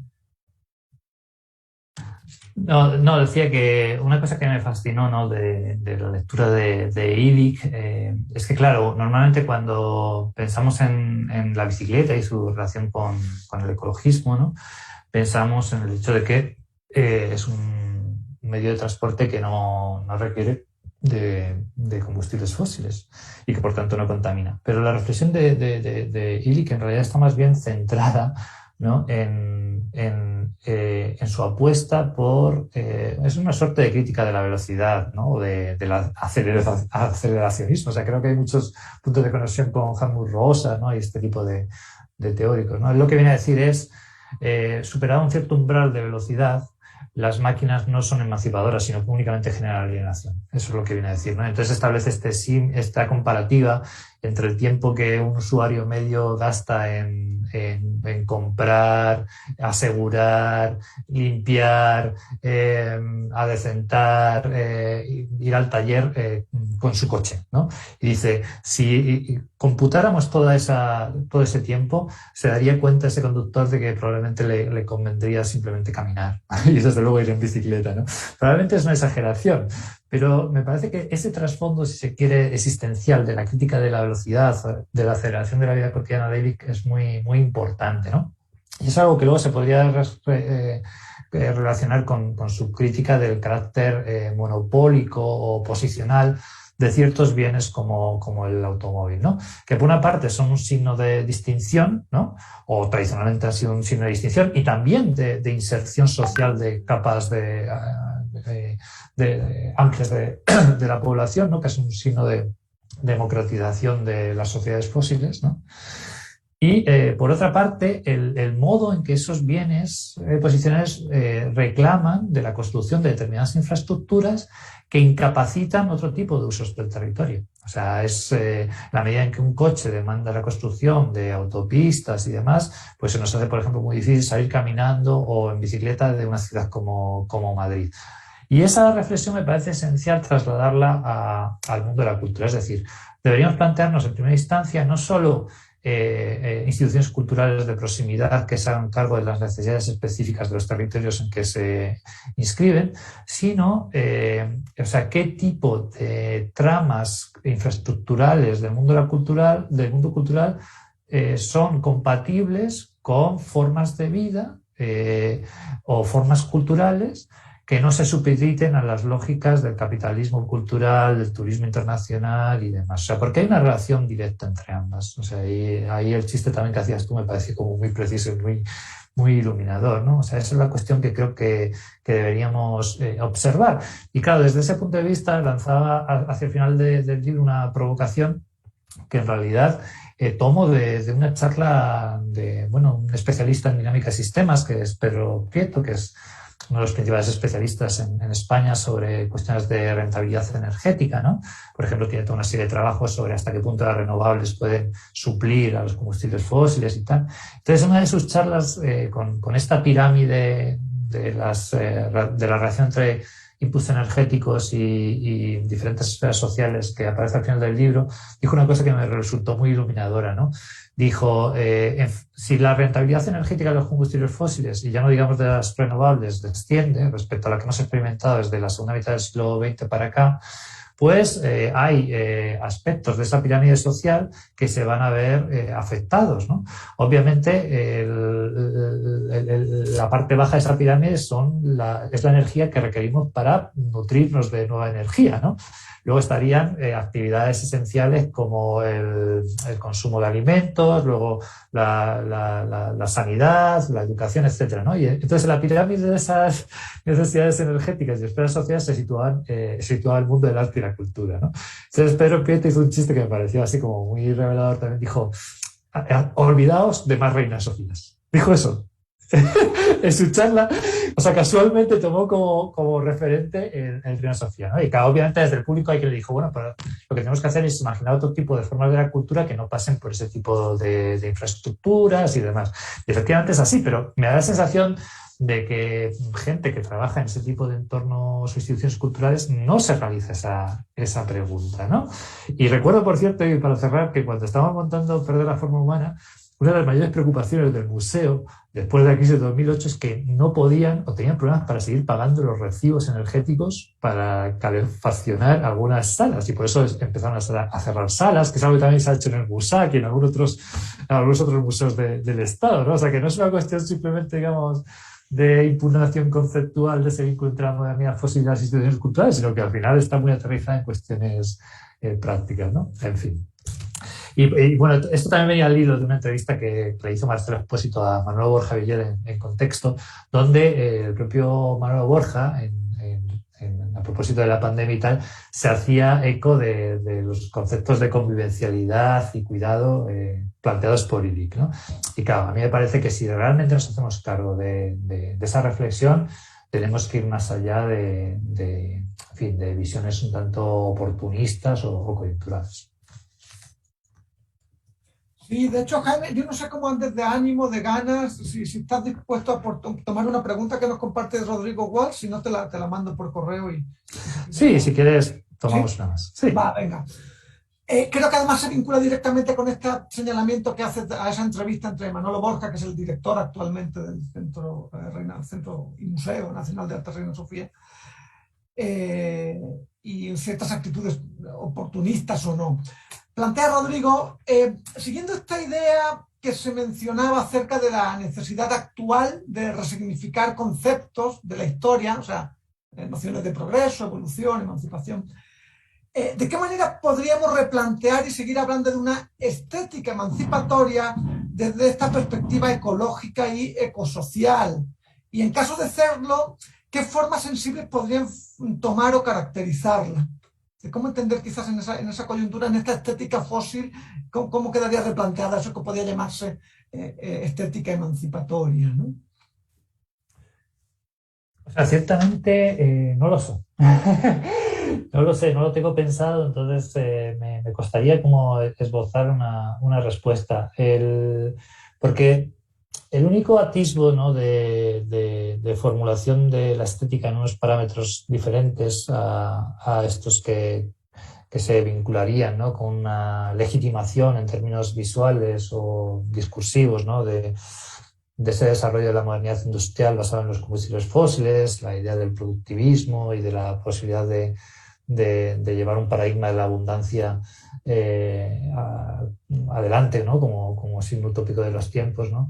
Bueno, el único momento en el que exploro una posibilidad de pensar de manera diferente el propio concepto de lo fósil tiene que ver justamente con esta recuperación que hago de Avi Warburg y de Walter Benjamin, ¿no? Lo fósil no entendido como una aceleración del tiempo histórico, sino lo fósil entendido como un anacronismo, ¿no?, como formas, pasiones, ¿no?, o incluso luchas históricas del pasado que en su recuerdo presente resignifican el momento actual, ¿no?, que es un poco, no es un poco, es la formulación misma de la imagen dialéctica en la obra del último Benjamin, ¿no? Claro, ahí el problema, que es algo que no está claro en el libro, es hasta qué punto ese tipo de estrategias, que por ejemplo Benjamin también relacionaba con el trabajo con los objetos, ¿no?, llevado adelante por los surrealistas, son rescatables en un momento en el que el propio desarrollo tecnológico, ¿no?, a través, por ejemplo, de estos dispositivos pulidos y demás, ¿no?, como el medio altavoz del que os hablo, pues justamente omiten cualquier huella del trabajo humano, ¿no? No quiero sonar tampoco, ya digo, muy pesimista, porque, por ejemplo, a día de hoy se están produciendo también nuevas reactivaciones, ¿no?, de todo el legado de personajes como William Morris, ¿no?, con una recuperación del concepto de lo artesanal, ¿no?, vinculado también a una reconceptualización de las nuevas tecnologías. O sea, como hay vías exploratorias ahí que son muy interesantes, ¿no? Pero efectivamente es una reflexión que el propio Freddie Jameson ya se planteaba en un libro que se titulaba Marxism and Form, o sea, marxismo y forma, donde decía, claro, Benjamin daba por sentado que las mercancías obsoletas, ¿no?, pues se podían todavía identificar de manera sensible los restos, pues, de formas de vida anteriores o incluso del propio trabajo humano que de alguna manera invisibilizaba la cultura de las mercancías, ¿no? Hoy eso es mucho más difícil por la propia constitución sensible, ¿no?, por ejemplo, de los dispositivos tecnológicos, pero también, como digo, creo que hay otro tipo de estrategias que están tratando de resignificar ese legado de la crítica del industrialismo, ¿no?, de figuras como Morris, también Ruskin, pero bueno, me siento mucho más próximo política e ideológicamente alguien como Morris, desde una óptica diferente, ¿no?, que no es ingenua respecto a las implicaciones ecológicas del desarrollo tecnológico, pero que por otra parte también da por sentado, y en eso sí que estaría de acuerdo con planteamientos en fin, más próximos pues en fin, posiciones teóricas que me son más problemáticas en otros elementos, ¿no? Sí que creo que el hecho de que cuestionemos la viabilidad en términos biofísicos de los entornos tecnológicos en los que vivimos no supone que debamos negarlos. O sea, incluso, digamos, la propia tarea de construir esa mega máquina, ¿no? Por utilizar un término de Lewis Mumford, que ha creado la civilización industrial en términos tecnológicos, infraestructurales y demás, no se puede realizar de un día para otro. O sea, hay que realizarlo con cautela y casi como una labor, si se quiere, de acupuntura, donde de manera tentativa vayamos viendo cómo podemos reajustar toda esa trama material, ¿no? de la vida social, particularmente los países llamados desarrollados del norte global, a esos límites biofísicos, pero no es algo que podamos hacer de un día para otro, ¿no? Que es una cuestión que, por ejemplo, pues hoy atraviesa también muchas discusiones que se están produciendo en relación a las renovables. O sea, porque a veces se ven las renovables como una suerte de panacea, ¿no? Ecosostenible, cuando en realidad las renovables son básicamente sistemas tecnológicos de captación de energía renovable, pero que por tanto están también sometidos a límites, ¿no? Pues, por ejemplo, relacionados con las tierras raras que se requieren para construir los paneles fotovoltaicos. En fin, toda una serie de cuestiones que son en sí mismas problemáticas, ¿no? Por no hablar de que, claro, no podemos hacer una transición ecosocial que pase a reconciliarse con la naturaleza, por decirlo así de una manera un poco, en fin, armónica, ¿no?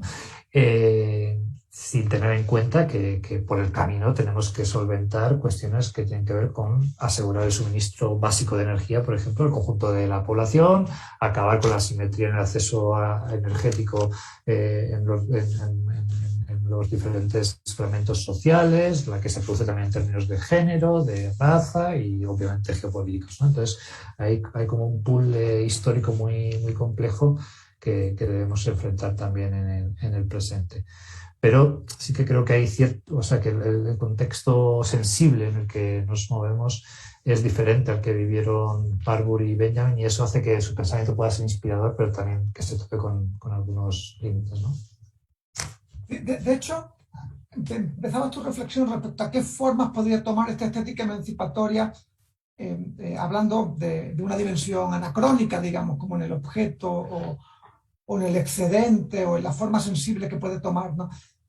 Y en el texto, claro, uno de los personajes responsables de haber popularizado, ¿no?, esa noción, al menos para la historia del arte en las décadas recientes, es Didier Huberman, ¿no?, a quien refieres en el texto, a quien reconoces, hay como cierta admiración, pero a su vez objetas algo que me parece interesante, pues le objetas que es excesivamente fluido, creo que utilizas el término, ¿no? O sea, cuando tiene como una noción excesivamente fluida y ya a ti te parece como importante tener una noción un tanto más, no sé si llamarla estática o estabilizante, tanto de la imagen, de la institución, poder tener un momento en esta tensión, porque hay como una suerte de fascinación, ¿no?, con esta idea del anacronismo en la obra de arte y su inadecuación perpetua ni a su momento de producción ni a su momento de recepción, y que eso, en fin, y creo que tú eres un poco aguafiestas, ¿no?, con respecto a ese optimismo. ¿Por qué? Sí, o sea, totalmente. Como tú has dicho, me interesa muchísimo la obra de Didi Huberman, pero creo que en concreto en la aproximación que él plantea a Barbour, en la medida en que trata de distanciarse mucho de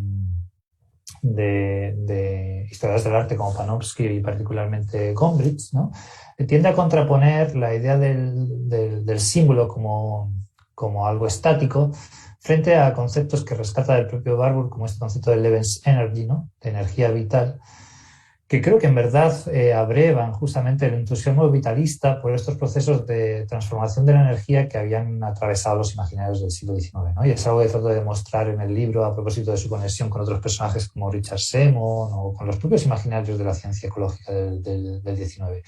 Y claro, a mí me parece que es ese entusiasmo, entremezclado, si se quiere, con las referencias a lo dionisíaco en Nietzsche y al propio a lo fluido en Deleuze, las que llevan a que de alguna manera el propio Huberman redunde, ¿no?, en la atribución de un componente dionisíaco a las danzas de los indios pueblo, que más bien respondían a una concepción mucho más lenta, estable e inserta en los ritmos naturales de sus propios rituales, ¿no? Entonces, hay una cuestión de fondo que a veces me gusta decir de manera provocativa, y es que sin duda que ha habido y sigue habiendo, ¿no?, excesos en los planteamientos de índole marxista a la hora de establecer ese paradigma teórico para interpretar los acontecimientos o los procesos que tienen lugar en otras partes del mundo que no son Occidente, ¿no? Pero pareciera que cuando hablamos del pensamiento postestructuralista, en fin, de autores como Deleuze o de Pierre Foucault, estos hubieran nacido en el altiplano boliviano, ¿no? Y no es así. O sea, también ciertas apropiaciones del pensamiento postestructuralista creo que generan efectos de colonialismo cultural, ¿no? Y aquí es un ejemplo bastante claro. O sea, creo que siendo muy interesante esa relectura de la obra de Barbusch realiza alguien como Lili Uberman, en la medida en que confronta con esos conceptos de alguien como Gombrich, comete un error desde el punto de vista de interpretación de un ritual como es el de los indios pueblo, que está muy alejado de esa sensibilidad dionisiaca, ¿no? Y que, sin embargo, incorpora otros valores y una relación con la naturaleza que quizás sea más interesante para nosotros desde una perspectiva ecologista. Jaime, pues yo creo que no vamos a abusar más de tu paciencia, vamos camino ya de 2 horas de conversación, ha sido un placer absoluto intercambiar contigo a partir de tu texto, que pues francamente ha sido pues, un soplo de aire fresco y un zarandeo también, ¿no?, a las propias formas de pensamiento en las que seguimos operando, ¿no?, muchas veces como críticos y como historiadores del arte. Pues te quiero dar las gracias a título personal, por supuesto, ha sido un placer este intercambio, y a nombre tanto de los estudiantes de la maestría como de las personas que nos acompañaron hoy, y ojalá tengamos en el futuro la posibilidad de tenerte por acá presencialmente. Estaría un gran placer. Pues me encantaría, la verdad, poder volver a México, así que nada, cuando se dé la oportunidad, pues la exploramos. Excelente, pues un abrazo muy fuerte. Les recuerdo a todos quienes nos estáis oyendo que continuaremos con una última charla en la que tendremos como invitados a Ilana Volvinic y a Rodrigo Viña. Será el miércoles 1 de enero a las 11 de la mañana. Muchas gracias por su tiempo y muchos saludos. Cuídense. Muy bien.